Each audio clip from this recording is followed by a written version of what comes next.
Puji Tuhan, kekasih Tuhan, pagi yang indah. Kita akan merenungkan kebenaran firman Tuhan. Mari kita berdoa. Puji Tuhan, kami mengagungkan Tuhan karena kami hidup semata-mata kemurahan Tuhan. Kami hidup semata-mata anugerah Tuhan. Kami mau merenungkan kebenaran firman Tuhan. Dalam nama Tuhan Yesus kami berdoa. Amin. Puji Tuhan, kekasih Tuhan, kita akan merenungkan satu kebenaran. Yesus memikul kelemahan dan penyakit kita. Puji Tuhan. Kita membaca Injil Matius pasal 8 ayat 14 sampai dengan 17. Setibanya di rumah Petrus, Yesus pun melihat ibu mertua Petrus terbaring karena sakit demam. Maka dipegangnya tangan perempuan itu, lalu lenyaplah demamnya. Ia pun bangunlah dan melayani Yesus. Menjelang malam dibawalah kepada Yesus banyak orang yang kerasukan setan. Dan dengan sepatah kata Yesus mengusir roh-roh itu dan menyembuhkan orang-orang yang menderita sakit. Hal itu terjadi supaya genaplah firman yang disampaikan oleh Nabi Yesaya. Dialah yang memikul kelemahan kita dan menanggung penyakit kita. Amin. Puji Tuhan. Kekasih Tuhan, di dalam hidup duniawi ini, tentunya kita menghadapi kesulitan, kesukaran di dalam kehidupan sehari-hari.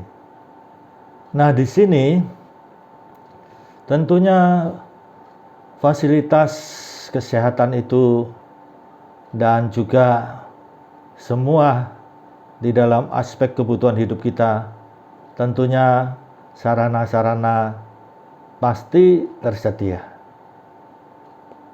Nah, di sini kalau kita melihat pada zaman Yesus pun ada beberapa orang dalam kesulitan dan kesukaran yang berhubungan dengan tubuh jasmani, berhubungan dengan jiwa mereka. Nah, disinilah kita tahu persis bahwa zaman Yesus tentunya dunia medis belum maju, tentunya juga sarana-sarana kebutuhan kita dalam kehidupan sehari-hari juga belum sempurna dan belum lengkap. Kekasih Tuhan, di sini kebenaran yang harus kita perhatikan di dalam ayat 17, hal itu terjadi supaya genaplah firman yang disampaikan oleh Nabi Yesaya. Nah, Nabi Yesaya, kita memperhatikan sebelum Yesus datang, menyampaikan nubuat bahwa Mesias yang akan menyelamatkan umat manusia itu akan datang dan akan menanggung segala kelemahan dan penyakit kita. Dan ketika Yesus datang, disinilah Matius menulis bahwa apa yang digenapkan itu terwujud di dalam Yesus Kristus. Lihat, kita simak baik-baik. Ya, ketika Yesus tiba di rumah Petrus, kita melihat bahwa ibu mertua Petrus itu sedang sakit demam. Sakit demam. Mungkin ya di dalam pikiran kita ini sakit demam, ini sakit yang biasa.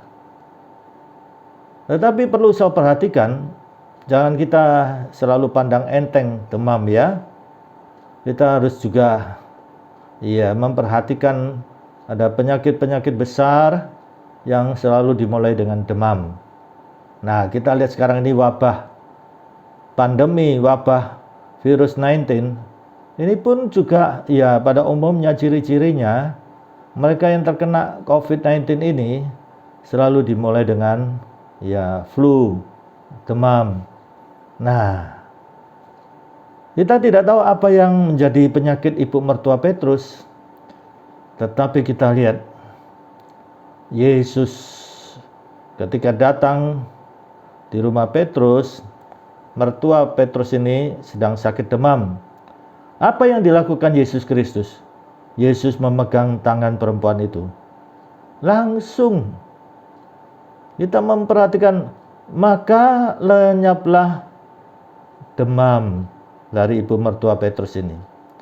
Dan segera ibu mertua ini bangun melayani Yesus Kristus.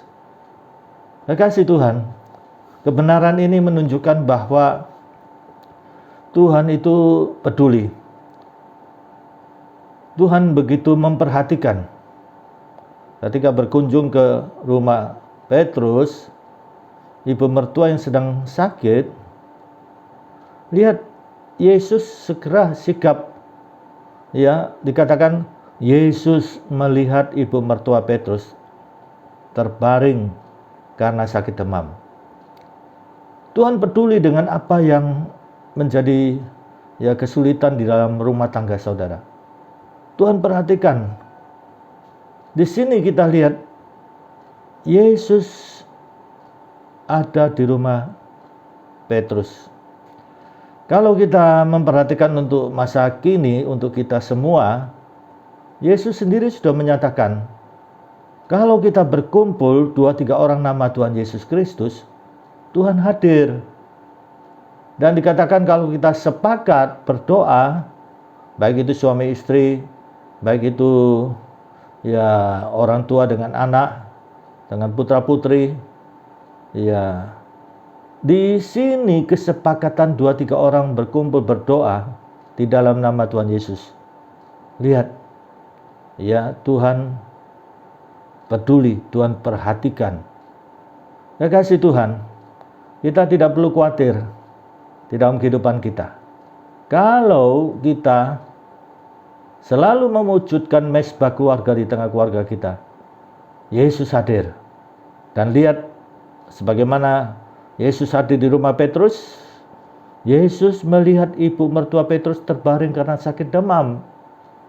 Kalau Yesus hadir di rumah kita tidak perlu khawatir. Tuhan peduli. Tuhan memperhatikan apa yang menjadi kesulitan, kesukaran di rumah tangga kita, di keluarga kita. Puji Tuhan.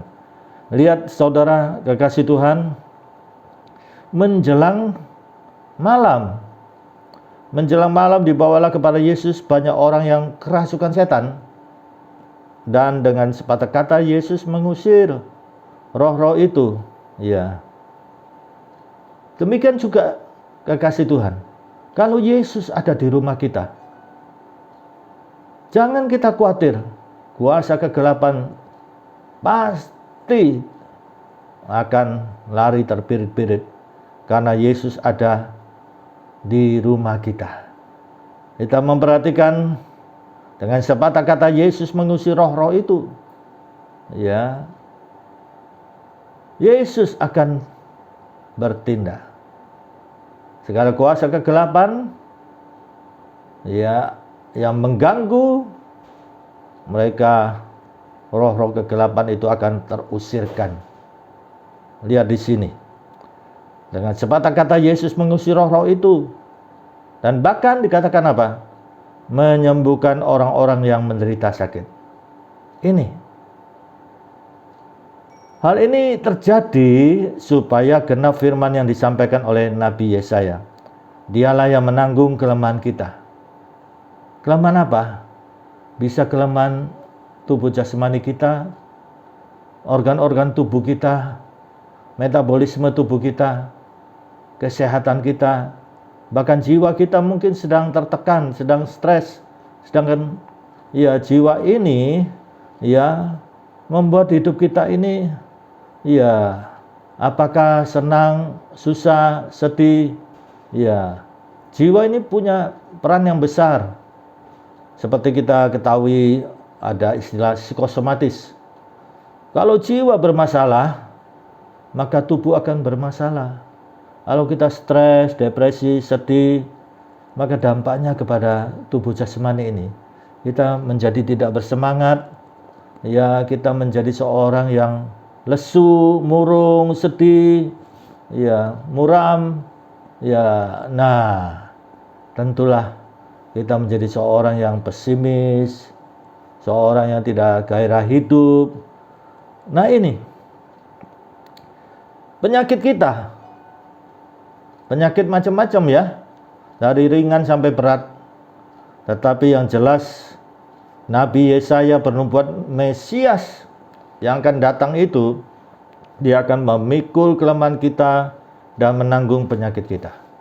Ini kebenaran.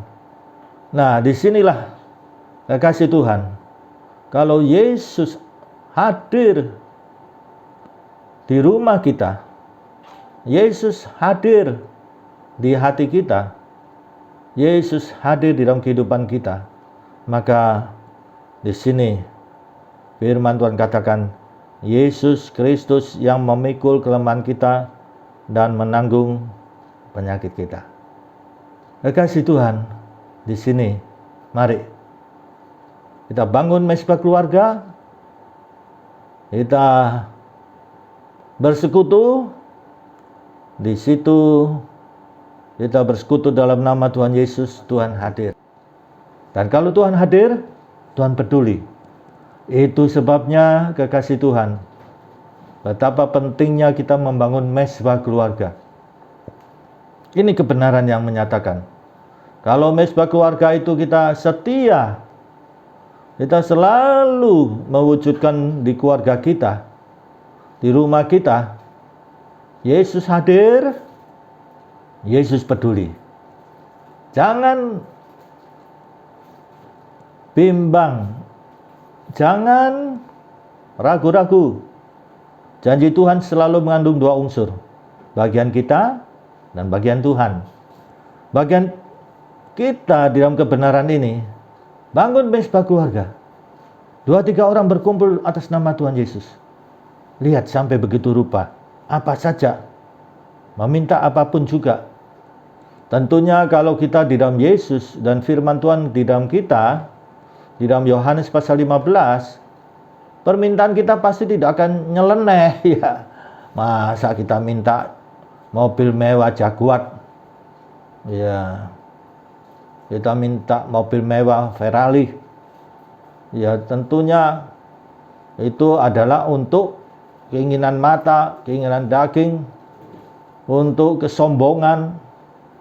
Kalau firman Tuhan ada di dalam kita, pasti permintaan kita sesuai firman Tuhan, sesuai kehendak Tuhan, pasti untuk kemasyhuran nama Tuhan. Ya, kita tidak minta yang untuk kesombongan gengsi, mobil mewah Jaguar, Ferrari, tentunya tidak. Kita akan meminta untuk kemasyhuran nama Tuhan Yesus Kristus, dan kita melihat kemuliaan Tuhan dinyatakan. Kekasih Tuhan, ini kebenaran hakiki yang disampaikan oleh Yesus Kristus sendiri. Bahkan dipertegas sungguh, bahkan sampai begitu rupa keterkaitan apa yang diikat di bumi diikat di surga, apa yang dilepaskan di bumi akan terlepas juga di surga. Ya, bukankah ini dahsyat ini? Bukan sekadar basa-basi, sedemikian rupa. Nah, mari kekasih Tuhan, Yesus hadir, Yesus peduli. Puji Tuhan, mari kita berdoa. Bapa Surgawi, pada saat ini setiap pribadi yang sudah mendengarkan kebenaran firman Tuhan, kami berseru Tuhan untuk setiap pribadi yang di dalam stres, depresi, yang sedang bergumul dengan kehidupan, yang sedang menghadapi kesulitan, kesukaran, bahkan mungkin ada yang sakit. Kami berseru Tuhan dengan sepenuh hati, dengan sepenuh jiwa, dengan sepenuh keberadaan kami. Kami menyebut dalam nama Tuhan Yesus Kristus, dalam nama Tuhan Yesus Kristus, tangan Tuhan yang berlubang di kayu salib menjamah setiap pribadi pada saat ini, menjamah setiap pribadi dalam nama Tuhan Yesus Kristus, dalam nama Tuhan Yesus Kristus. Puji Tuhan, puji Tuhan. Kami berdoa untuk bangsa negara kami Indonesia. Wabah virus COVID-19 bisa teratasi. Para pemimpin bangsa ini Tuhan berikan hikmat untuk mengatur supaya semuanya bisa terselesaikan dengan baik. Vaksin Tuhan berkati. Berkati NKRI Tuhan, puji Tuhan. Kasih karunia Bapa Surgawi, kasih Tuhan Yesus dan persekutuan Roh Kudus menyertai saudara. mulai sekarang ini sampai Maranatha Tuhan Yesus datang kembali, dalam nama Tuhan Yesus Kristus. Amin. Puji Tuhan, Tuhan memberkati.